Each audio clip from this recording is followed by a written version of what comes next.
अभी governor Sindh media से गुफ्तगू कर रहे हैं। चाहिए अदालतों से कि ये कानून सबके लिए है। आइंदा कोई भी सियासतदान, कोई भी मुल्जिम मर्सिडीज में ही बुलाया जाए, बख्तरबंद में ना बुलाया जाए, और अदालत में बैठे रहे और उसको वॉशरूम जाना हो तो इमरान खान साहब की तरह जजों के वॉशरूम यूज़ करे, क्योंकि इमरान खान साहब तो अवामी वॉशरूम में जाना पसंद नहीं करते और हैं अवामी लीडर।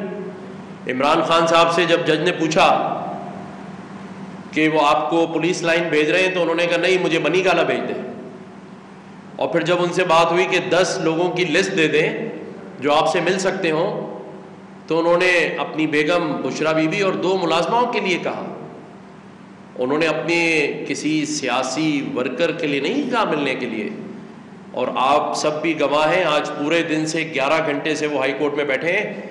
एक स्टेटमेंट में उन्होंने नहीं कहा कि शाह महमूद कुरैशी कहाँ है। उन्होंने अपनी एक स्टेटमेंट में ये नहीं कहा कि जो मेरे कारकुनान बंद हैं वो कहाँ हैं। आज भी वो खुदगर्जी में सिर्फ अपने लिए बात करते रहे, आर्मी चीफ पर सवाल उठाते रहे, क्योंकि उस एजेंडे पे काम करना है।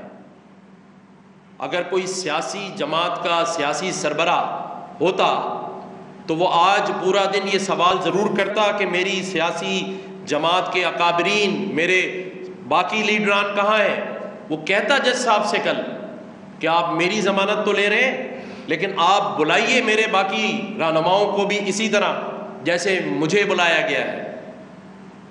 उन्होंने नहीं कहा, कोई स्टेटमेंट उनका अपने सियासी कारकुनों और सियासी लीडरों के लिए नहीं है। तो मैं ये भी कहूँगा शाह महमूद कुरैशी साहब से और बाकी उनके अकाबरीन से कि आप भी होश के नाखुन लें, कहीं ऐसा ना हो कि आपसे भी खेल रहे हो ये, क्योंकि खेलना तो इनको आता है। लेकिन आप ये देखें किस कॉस्ट पे खेला जा रहा है कि कहाँ पाकिस्तान की मईशत और कहाँ सिर्फ इमरान खान की ये फिल्म जो 3 दिन से चल रही है। और अगर ये सिर्फ इक़्तिदार हासिल करने के लिए है तो आप तो खुद कह रहे हैं कि आर्मी चीफ मेरे खिलाफ है, आप खुद कह रहे हैं कि सारे सियासी जमातें मेरे खिलाफ हैं, आप कह रहे हैं इलेक्शन कमीशन मेरे खिलाफ है। तो भाई अगर सारे ही आपके खिलाफ है इस मुल्क में, तो आप फिर करने क्या है इस मुल्क के अंदर? क्योंकि एक आदमी तो हो सकता है आपके खिलाफ, अगर सभी खिलाफ हैं तो इसका मतलब आपके अंदर कोई बहुत बड़ी खराबी है। क्योंकि जो इस मुल्क की सिक्योरिटी के ज़ामिन हैं, जो हमारी अफवाज पाकिस्तान हैं, वो सिक्योरिटी के मामलात में मैं नहीं समझता कि वो ऊंच नीच करेंगे। आप सिक्योरिटी रिस्क हैं इस मुल्क के अंदर। आपने ये साबित किया है अपने अमल से। आपने अपने कारकुनों को, वो कारकुन नहीं थे, वो चंद शरपसंद दहशतगर्द अनासिर थे जो आपने हायर किए हुए थे। मैं तो राना सनाउल्लाह साहब से कहूँगा कि पिछले हफ्ते और आने वाले 2 दिनों में चेक करें कि कितना फॉरेन इन्वेस्टमेंट आया है यहाँ पर इस काम के लिए, क्योंकि ये पैसे दिए बगैर ये काम नहीं हो सकता। और फिर एक समझदार मंसूबे के तहत आपने सोशल मीडिया के ऊपर किसी के हाथ में कोरमा, किसी के हाथ में, क्या आपके तहरीके इंसाफ के कारकुनान खाना लूटने गए थे? ऐसा नहीं था। क्या वो भूखे नंगे थे? नहीं। आप तो कहते हैं हम एलीट क्लास को रिप्रेजेंट करते हैं, पढ़े लिखे हमारे कारकुन हैं। ऐसा नहीं था। ये सारा का सारा प्लान था कि किसी ने हाथ में दही पकड़ी हुई थी, किसी ने कोरमा पकड़ा हुआ था, किसी ने जो है वो आपका स्ट्रॉबेरीज पकड़ी हुई थी। तो आप समझें, बात को मिलाएं, कड़ी से कड़ी को मिलाएं। आपने सिर्फ अफवाज पाकिस्तान को बदनाम करना है। आपने उसी एजेंडे के तहत कनाडा, यूके और अमेरिका में पाकिस्तानी कम्युनिटी को जमा करके नारे लगवाए हैं अफवाज पाकिस्तान के खिलाफ। आपको अरेस्ट किया तो एक इदारे ने किया, नैब के इदारे ने। आप नैब के ख़िलाफ़ बात करते, आप नैब के कानून के ख़िलाफ़ बात करते, लेकिन आपने हुकूमत पाकिस्तान में हुकूमत या पीडीएम के ख़िलाफ़ बात नहीं की। आपने सिर्फ अफवाज पाकिस्तान के ख़िलाफ़ दुनिया में भी नारे लगवाए और पाकिस्तान में भी नारे लगवाए। तो ये एक एजेंडा है। मेरी अपील है पाकिस्तान में रहने वाले हर पाकिस्तानी से कि 3 बातों पे ज़रूर गौर करें कि इनके अपने बच्चे, इनकी अपनी बेगम, अपनी बहनें इस तमाम इस प्रोसेस से बाहर हैं। इन्होंने किसी अपने कारकुन के लिए बात नहीं की, ये न करेंगे। इनका सिर्फ एक काम है, आज भी इन्होंने कोर्ट से निकलने से पहले आर्मी चीफ के खिलाफ बात की। तो इससे क्या मकसद निकाला जाए कि पाकिस्तान का वो इदारा जो पाकिस्तान की सालमियत का जिम्मेदार है, आप सिर्फ उसको टारगेट कर रहे हैं। और ऐसा कोई सियासी जमात, और मैं एज ए शहरी बात कर रहा हूँ, मैं एज ए गवर्नर बात नहीं कर रहा, कम अज़ कम हम में से कोई पाकिस्तानी इस चीज़ को बर्दाश्त नहीं करेगा। आप यकीन जानिए, जब मैं मुल्क से बाहर था, मुझे ओवरसीज़ पाकिस्तानियों ने हाथ पकड़ के ये कहा कि हमें ये समझ नहीं आता कि आर्मी क्यों खामोश है। इसी मुल्क में छोटी छोटी बातों पर माशाल्लाह लगे हैं। मैं फिर खराज तहसीन पेश करना चाहता हूँ फ़ौज पाकिस्तान को, उनके सब्र को, उनके तहम्मुल को, कि उन्होंने कोई ऐसी पेशकदमी नहीं की वरना इनको मज़ा चखा देते हैं।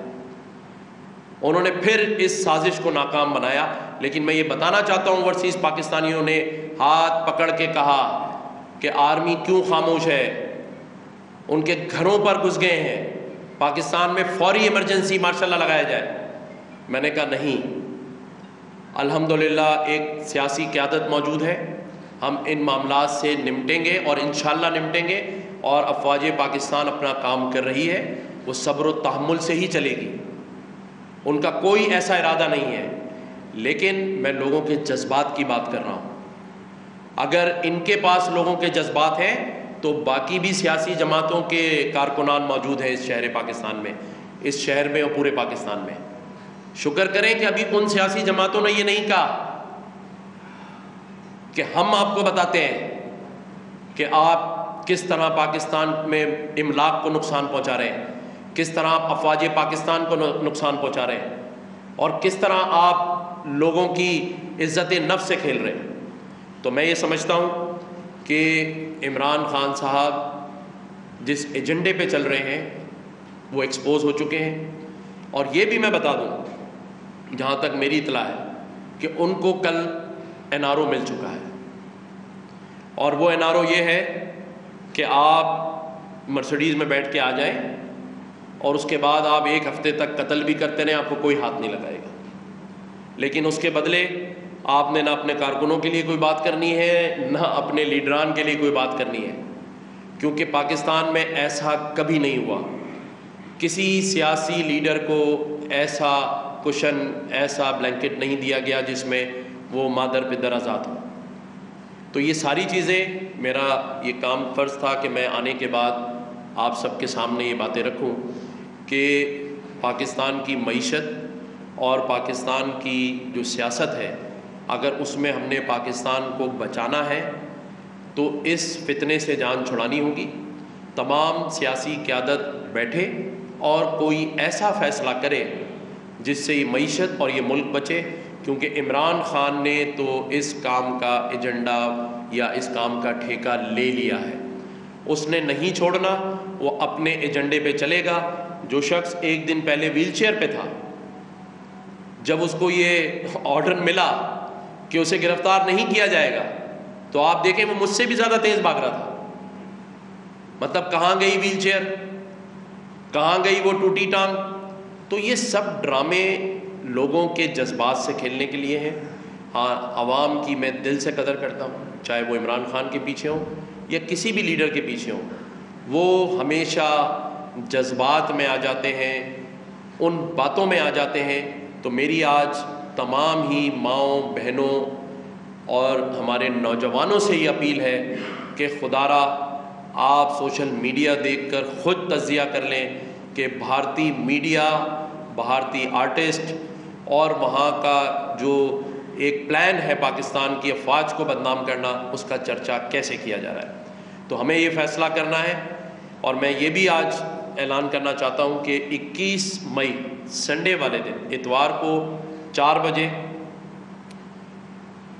क्योंकि मज़ार कायद कराची में है और कायद आज़म की रिहाइशगाह को लाहौर में नुकसान पहुँचाया गया और अफवाज पाकिस्तान कोर कमांडर हाउस को नुकसान पहुँचाया गया, फ़ौजी इमलाक को नुकसान पहुँचाया गया, तो अफवाज पाकिस्तान से यकजहती के लिए और कायद आज़म से यकजहती के लिए मज़ार कायद पे मैं अपील करता हूँ इस शहर कराची के लोगों से, अपनी माँओं बहनों बेटियों से, मैं भी, मेरी फैमिली भी, हम ज़रूर इज़हार यकजहती के लिए पहुँचेंगे।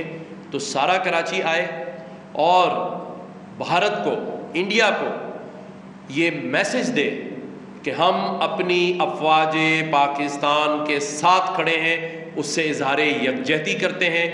हम कायद आज़म मोहम्मद अली जिन्ना के साथ खड़े हैं, चाहे तुम्हारे जो भी अज़ाइम हो और तुम जिसको भी अपना आला कार बनाओ, लेकिन हम एक मजबूत पॉजिटिव पाकिस्तान के साथ खड़े हैं। मैं आप सबका शुक्रिया।